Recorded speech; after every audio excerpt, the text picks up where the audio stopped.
எங்களுக்கு ஃப்ரீ பஸ்லாம் வேண்டாம் சார். எங்க ஊருக்கு வந்து ஒரு 1/2 அன் ஹவருக்கு ஒரு பஸ் அல்ல ஒரு 3/4 மணி நேரத்துக்கு ஒரு பஸ் இருந்தா போதும். அவசரமா போறவங்க எப்படி போக முடியும்?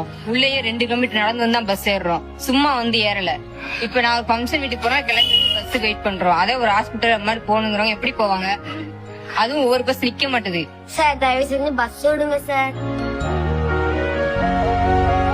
இந்த வீடியோ எதுக்குன்னு பாத்தீங்கன்னா 2 டேஸ்க்கு முன்னாடி நான் போட்டிருந்த பதிவு என்னன்னா எங்க கோணம்பட்டி கிராமத்துக்கு போதிய பஸ் வசதி இல்லைன்னு சொல்லி போட்டிருந்தேன். அது நாங்களே எதிர்பார்க்காத அளவுக்கு ரொம்ப வைரலா ட்ரெண்டிங்கா போய் நிறைய நியூஸ் சேனல் நிறைய கட்சின்னு போய் கடைசி எங்களுக்கு வந்த நல்ல விஷயம் என்னன்னு பாத்தீங்கன்னா சிவகாசி தொகுதியில இருக்கிற மினிஸ்டர் கீர்த்தனா மேம் அவங்க ஒரு டீம் அனுப்பி எங்க கிராமத்தை வந்து பார்க்க வந்தாங்க. பார்த்துட்டு எங்களோட கோரிக்கைகள்லாம் வாங்கியிருக்காங்க. ரொம்ப வருஷ கனவு எங்களுக்கு ஊருக்குள்ள பஸ் வரணும்னு சொன்னதும் ஸ்டாப்ல அதிகப்படியான பஸ் நிக்கணும்னு சொன்னதும் எங்க ஊர்ல வந்து அந்த கோணம்பட்டி ஸ்டாப் கோணம்பட்டி விளக்குல வந்து நேர்வழின்னு போட்டு ஒரு பஸ் மட்டும்தான் நிக்கும். சிட்டி பஸ்ஸோ பிரைவேட் பஸ்ஸோ நிக்காது. அதுதான் எங்களுக்கு வந்து எல்லா பஸ்ஸும் நிக்குன்னு சொல்லி தான் நாங்க கோரிக்கை வச்சிருந்தோம். இப்போ அவங்க வந்து கேட்டு போனால எங்களுக்கு ஒரு நல்ல நம்பிக்கை வந்திருக்கு. எனக்கு மட்டும் இல்ல எங்க ஊர்ல இருக்கிற கோணம்பட்டி கிராமத்துல இருக்க மக்கள் எல்லாத்துக்குமே ஒரு நம்பிக்கை வந்திருக்கு.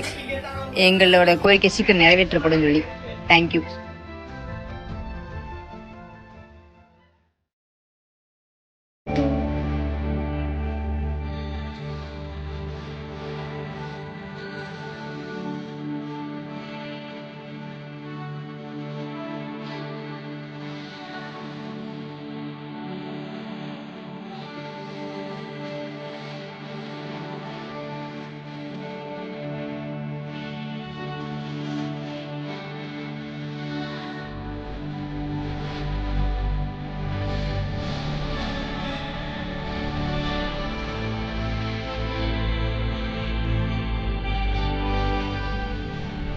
நாங்கள் ஒரு வாரத்துக்கு முன்னாடி எங்கள் ஊரில் பஸ் வசதி இல்லைன்னு சொல்லிட்டு வீடியோ போட்டிருந்தோம்.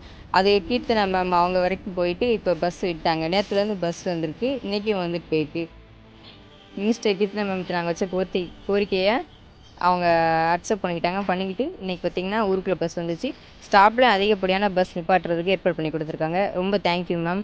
அதுவும் இல்லாமல் பார்த்திங்கன்னா இந்த ஸ்கூல் போகிற பிள்ளைங்க இந்த காலேஜு ஹாஸ்பிட்டல் போகிறவங்களுக்குலாம் எங்களுக்கு இந்த 1.5 கிலோமீட்டர் நடந்து போய் பஸ் ஏறி போகிறது கொஞ்சம் ரொம்ப சிரமமாகவே இருக்குது.